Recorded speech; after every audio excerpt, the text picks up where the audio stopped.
حواس خمسه څه ته وایي؟ پنځه حواس دي. د غوږونو طاقت دې ته وایي قوت سامعه، د سترګو طاقت دې ته وایي قوت باصره چې په سترګو څومره لیدل کوي، د پوزې طاقت چې دې ته وایي قوت شامه چې ستا خوشبويي بدبويي څنګه ده، د خولې قوت چې دې ته وایي قوت ذائقه، د لاس قوت د ټچ کولو د لمس دې ته وایي قوت لامسه. دا پنځه قوتونه د هر چا سره دي، کاغه مسلمان دی کاغه کافر دی، خو چې انسان دی د سره به دا پنځه حواس په د سره یې خامخه. دغه پنځه حواس الله جل جلاله رسول الله مبارک لم ورکړي، خو لږ دا طاقت ور زیات ورکړي. لکه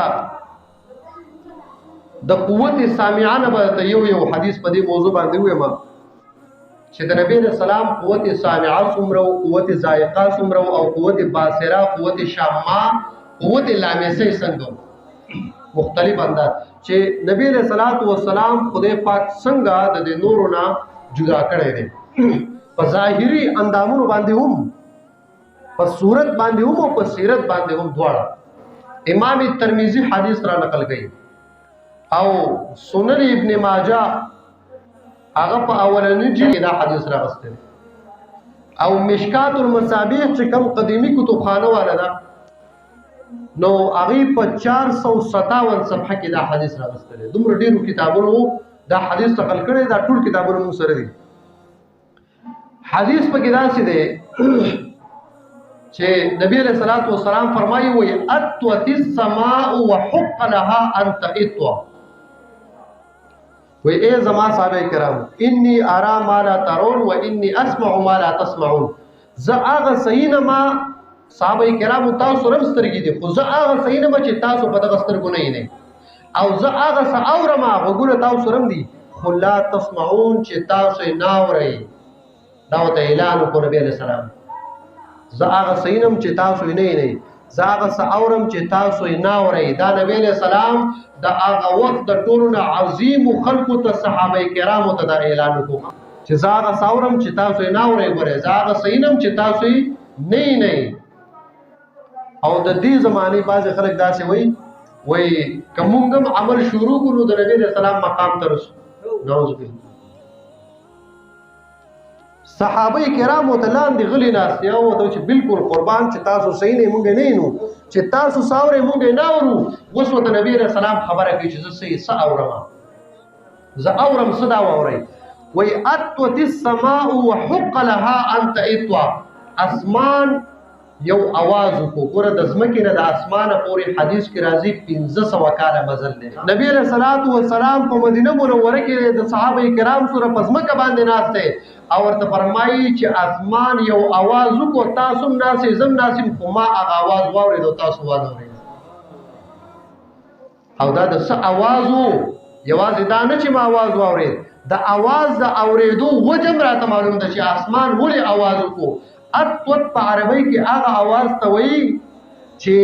په دې لرګي باندې باز ټیم کې بوج کې دي سړی کنه ډیر وزن پکې دي او د دې وزن د وجه د لرګي د چرچر आवाज کې بوج د قشن आवाज ته اتوت وایي په عربی. نو اسمان د قشن आवाज وکړو او دا زکه وکړو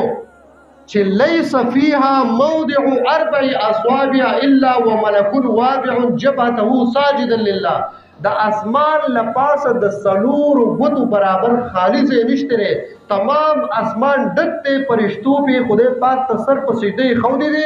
نو دغه فرشتو د دې بوج د وجنه اسمان چرچر आवाज کو ما وره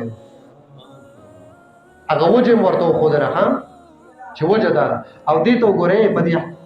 حدیث کې دې ته ګورې مونږ چې بر دې اسمان ته ګورو زمونږ د نظر هم دګر مونږ چې دې اسمان ته ګورو برا نو موږ صرف د مخامخ اسمان او لږ زینو د غونډې دنیا اسمان نه یم لپاسه طرف کولري خبر ده د اسمان د موټای ګوره دا بیا 1500 کار ده و اسمانونو دی بره نو د یو اسمان نه تر بل اسمانه پورې د موټای چې د دام 1500 کار ده حدیث کې دا سره ده. نو بیا نبی رسول الله فرمایي د اسمان د لپاسه طرف او د لپاسه طرف لګي سنو دومره اسمان چې د سلور غدو برابر پکې خالص نشته. دومره نبی رسول الله ولید د لپاسه نه چې سلور غدو برابر پکې خالص نشته. فرشتي په خدای پاک ته عبادت کې سره پسیده لګولې دي د دغه بوج د وجې نه اسمان आवाज وکړو صحابه کرامو زما قوت سامعه دومره دی چې زه دلته تاسو سره ناست یم خو ما هغه आवाज واورېد نو دا قوت سامعه ولا داسې ورکړه دا خو په ځمکه باندې د اسمان خبره وکړه او کله چې نبی علیہ الصلوۃ والسلام معراج لتلو او جنت ته پکې لاړو نو مسلم شریف کې کتاب فضائل الصحابه دا ټول احادیث چې زما دا په سیاي ستو کې دي دا داسې کتابونه دي چې دونو څوک دا ویلم نشي چې دا به دروغ یا به دا ناشنا یا به دا مونږ نه نو یا مونږ دا نه پیژنو نو ګوره په صحیح مسلم کتاب فضائل الصحابه پاغي کې د بلال رضی الله عنه د فضائل د پاره یو باب دی باب فضائل بلال د بلال څخه فضائل نبی علیہ السلام چې معراج ته لاړ د معراج کې جنت ته لاړ او بیا په جنت کې دی او بلال صاحب د مدینه په کوڅو کې ګرځي او نبی علیہ السلام چې واپس راغی بلال صاحب ته فرمایي ويا بلال سمعت قرعا عليك بين يدي في الجنه و اے بلال صاحب چې په معراج کې په جنت کې ومه نو په جنت کې ما خپل مخې ته بلال صاحب ستاد خپو کا اشاره اوریدو ستاد خپو کا اشاره ما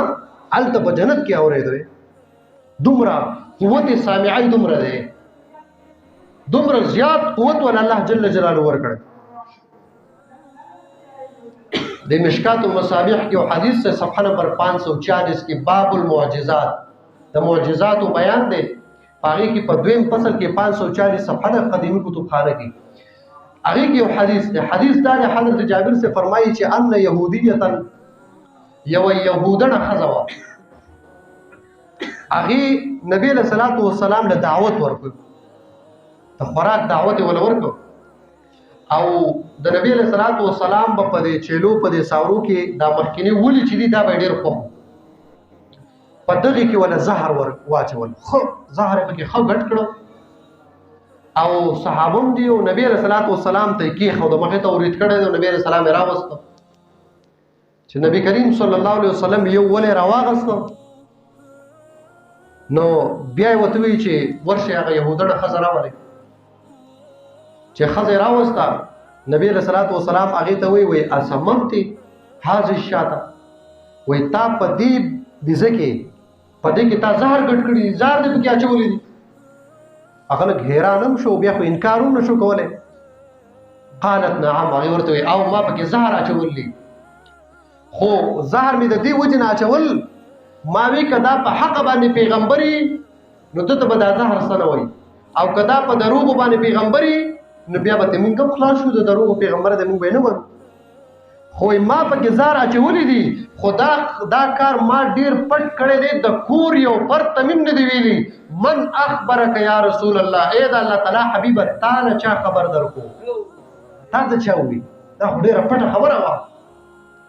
نبی رسول الله والسلام ورته فرمایي هغه ولې پلاس کړي ورته فرمایي وای اخبرتني هذه ما في يدي للزراع نبی رسول الله فرمایي دا ولې یې ته دی بزیدا د مال خبر را کو چې ما مخره په ما کې زهر دی واغه خبره ما واورېده هغه ولې وته خبره شروع کړي ګوره کټکړې شوی دا بيزا پټه اندام شوی دا بیا پخ شوی دا او د پخښوي نه وروستو بیا نبی رسول الله والسلام سره هغه خبرې کوي او د نبی رسول الله قوت سامعه ده چې اوريوم په مطلب باندې پوي ګوره کدا ژوندۍ هم وای کنه کدا بيزه ژوندۍ وي او आवाज کوله نو په خبر وای سو پوي هیڅوک به په خبر نه پوي دا او رسول الله مبارک داسې ذات ته او داسې قوت سامعه ده چې آغا اندام ټوټه شوی او په ور پخ شوی سیز ورته وی چې ما مخره په ما کې زهر دي او رسول الله مبارک دغه خبره اوري आवाज اوري دومره قوت سامعه ده ورسره او بل حدیث مبارکه دا حدیثم مشکات شریف کې شته او شرح السنه کې امام بغوی رحم الله دا حدیث راغسته دي او امام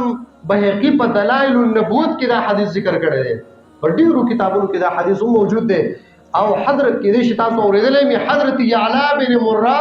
ثقفی رضی الله تعالی عنہ مبارک فرمایي